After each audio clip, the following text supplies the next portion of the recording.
When raising chickens, you will have to face multiple harsh realities. So in today's video, I'll be showing you 8 of these realities. So without any further ado, let's begin. Truth number 1, there will be a quote-unquote big attack. Many people will invest hundreds, if not even thousands of dollars into building an incredibly advanced system to ensure the safety of their chickens. But the issue is that no amount of money will stop the wild nature of chicken predators. All that doing that will do is delay the time of the big attack by a little bit. But you may be wondering to yourself, what even is the big attack? Well, it is very simple. The big attack happens when a predator breaks into your chicken flock and wipes out at least 15% of their population.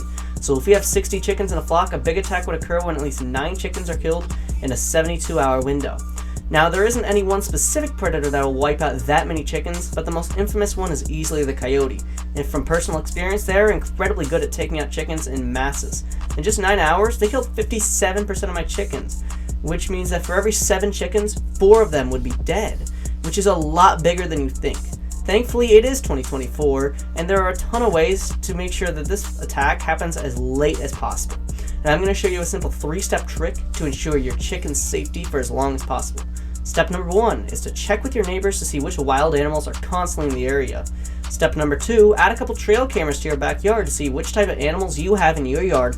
And step number 3, build accordingly. You always want to be ready for the worst case scenario, and that will ensure that you will be prepared for whenever the big attack is coming. Truth number 2, the chicken breed never, ever dictates their behavior. If you do some research on a specific breed of chicken on Google, and you look to the panel on the right, you will likely see a column specifically meant for their temperament.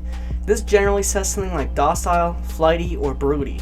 The issue with that is that the temperament of the chicken doesn't depend on their breed, but rather their environment, and generally the chicken themselves. So if you're buying a chicken, use this as a tool to gather data, not results.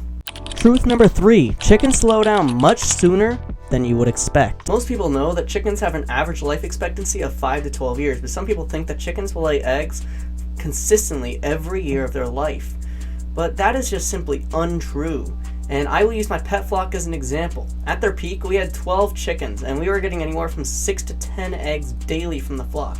However, every year we started seeing a steady decline. Now some people like saying that the decline happens when the chicken is about 2 to 3 years old, but truthfully, there is no known way to tell when your chicken is going to begin to slow down. Some may begin as early as 1.5 years, and some may begin as late as 4 years old. If you would like to know how to spot a chicken that is slowing down, just note their behavior and how often you see them in the box. Most chickens lay eggs from around 9 a.m. to 3 p.m. And if you see fewer and fewer chickens that are entering the box, then that may mean that more and more chickens are beginning to slow down. Truth number 4, chickens don't require treats every second of the day. Many people love drowning their chickens in treats every second of the day, and some even crazier people will dedicate an entire fridge to their chicken treats. Although it's quite funny, it's also quite a waste of money. Chickens realistically don't even need treats at all. However, there are a few benefits to giving them treats. According to Fresh Eggs Daily, giving your chickens treats in moderation is a great benefit to them. And to prove that claim, just look at my chickens. They get treats consistently, but not multiple times a day. And look at them. They're healthy and friendly. Although my baby chickens aren't really into treats yet, but that's simply because they're just getting adjusted to the outdoors. But if you want proof that overfeeding your chickens processed food is terrible for them, just imagine a flock of unhealthy chickens who will only eat treats and are significantly overweight.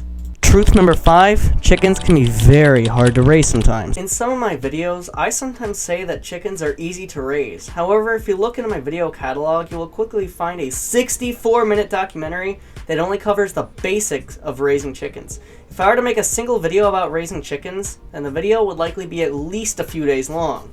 In summary, chickens aren't easy to raise. However, they aren't as difficult to raise as, say, dogs or cats. However, for some people, they might find that raising dogs or cats is easier than keeping a small flock of chickens. It all depends on your experience with raising chickens. Truth number 6, roosters aren't quote-unquote evil. Many people like saying roosters are quote evil or simply hard to manage, but that couldn't be further from the truth. Some roosters are difficult to approach, however not all of them are this hard to approach.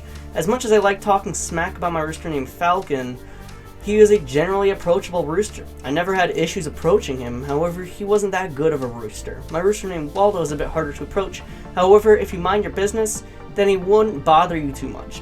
If you show your rooster that you are to be trusted and that you run things around here, then he will bother you a bit less. This in no way means that the roosters aren't free of going on random power trips, because my rooster Falcon would constantly go on power trips, which would always result in his ego taking a massive hit. However, if you own a rooster and you want to know how to tame him, or if you're going to own a rooster that you want to be generally tamed, then you should click the video that's currently linked in the card on the screen right there. That'll teach you how to tame your rooster. Truth number 7, chicken advice doesn't apply to all chickens. If you spend some time doing calculations, you'll quickly find out that 36% of my content is chicken advice. However, a key point that I never address in those videos is the fact that what I say can be applied to most chickens, not all. And the reason is because some chickens are special like that, and will need some special advice to fix the issue that you have. Take my most recent video essay introducing new chickens to an existing flock as an example. Even though I tried my best to include as much advice as possible for all outcomes, some chickens just need to be moved out in a specific way. Truth number 8, you're in full control of how your chickens act. Many people think that they have little to no control over the way that their chickens act. And although that statement would be true for their first few months of being alive, eventually they can choose to be either cool with you or despise you, and it all depends on how you treat your chickens. If you want them to be good chickens, then you have to treat them good. Give them some treats, show them some love, and most importantly, respect your chickens, because chickens will remember some things. On that note, if you want to learn more about chickens, then click the video in the screen right now. Be sure to like and subscribe, and I'll see you guys on Monday.